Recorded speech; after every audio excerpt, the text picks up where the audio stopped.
Hello everyone, welcome to Sarah Thursday. This is Sarah Hu. Today I would like to share one product to you that is suggested to use during the epidemic.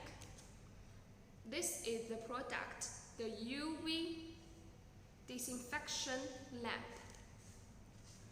Why I want to share this product? Because it can kill most germs, including the COVID-19 that has attacked all the world. This lamp can damage the structure of the germs DNA.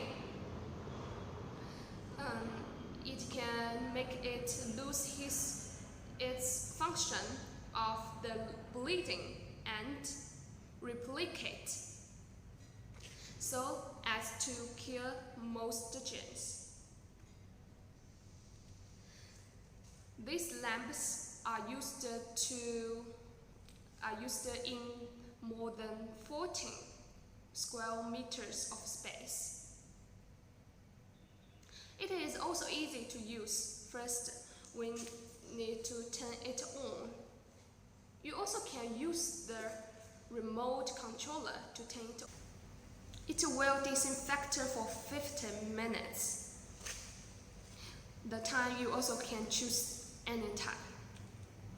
When the time is up, the light will go off and the lamp will close.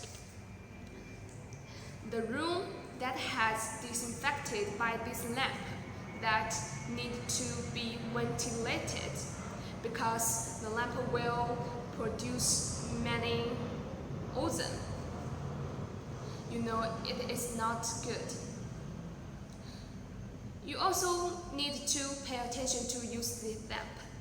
You cannot look at the light directly because it is harmful to your eyes. Today's share is over. Thanks for watching. I'm Sarah Hu. See you next time.